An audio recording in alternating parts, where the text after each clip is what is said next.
Pourquoi est-ce que des seniors qui sont en EHPAD n'ont pas le droit de faire ce style d'activité? La vie ne s'arrête pas parce qu'ils rentrent en EHPAD. Mais il y a une mamie, elle me demande de danser. Il y a des bons garçons quand même, hein.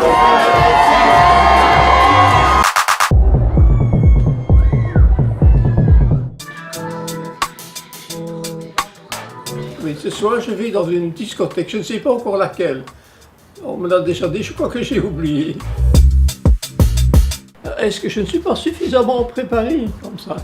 Je mettrai juste encore une chemise. C'est un cadeau de ma fille, ça. C'est pas très dansant, tout ça, hein. Ça fait maintenant 13 ans que je travaille en maison de retraite. Et en parlant avec les résidents, en fait, ils trouvaient que les activités étaient redondantes, que c'était toujours la même chose qui revenait. Et donc, en 2015, on a commencé à faire des challenges qui sortent un peu des activités traditionnelles. On a fait du karting, on a fait un vol en montgolfière. Et donc là, clairement, la sortie en boîte de nuit, c'est un challenge papillon.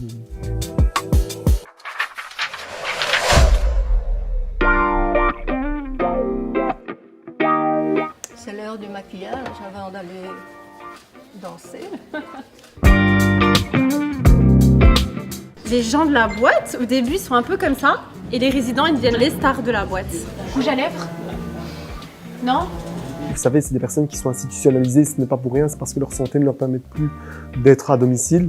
Et donc, j'ai toujours une petite crainte qu'une personne fasse une fausse déglutition, qu'une personne ait un problème cardiaque, et j'y suis préparé au cas où. Mais si dans la vie, on dépend que de ces craintes, ben, on ne fait rien. T'inquiète. Il y a des petits couples qui se sont formés aussi.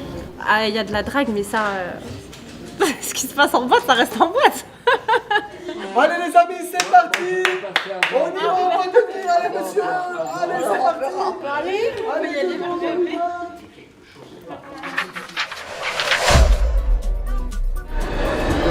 Bonsoir. Salut, bonsoir. Je suis très contente, un peu fatiguée, et maintenant je me demande ce que nous venons faire ici. On a mis en place tout un système pour les accueillir comme il se doit. Table VIP, serveur juste pour eux. Donc j'ai été danser et c'était très bien organisé, très bien réussi. C'était évidemment très tard, mais ça ne m'a pas gêné outre mesure.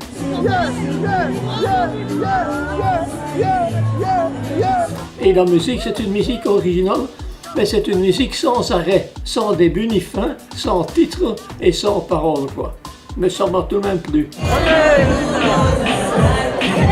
Les clients aussi du club sont hyper réceptifs, justement ils vont danser avec, ils les prennent pour bouger dans le club, pour danser et c'est vraiment incroyable. Tu vas tourner là-bas encore? Attends, repose ça, bois un petit peu.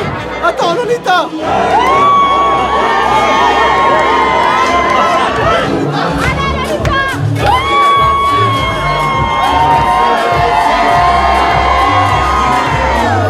Ça met les potes quand j'étais jeune aussi, voilà. Les boissons, les gens, la musique. Il y a des bons garçons quand même, hein? On devrait avoir plus de place pour danser. Vous avez une piste de 4 mètres de diamètre et toujours des gens qui sont là, qui parlent et qui ne dansent pas. J'ai été étonné parce qu'avant, quand vous ne savez pas très bien danser étant homme, on vous laisse un peu tomber. Et ça, il n'y a pas maintenant. Les gens sont moins exigeants, moins pointilleux, comme ça, il me semble. Tu vas te faire belle. Elle est déjà belle. Elle est déjà belle. Ouais, il est tellement belle. Change, hein? Je suis ici, je pense à danser, je pense à me donner le truc.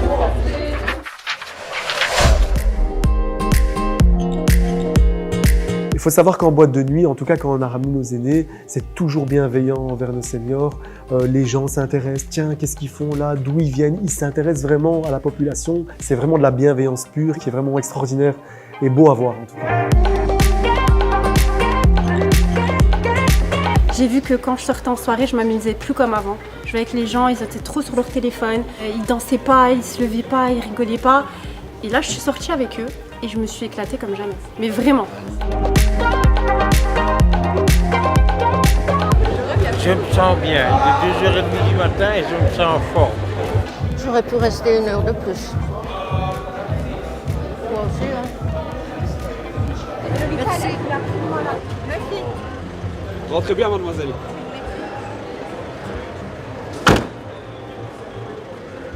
Deux.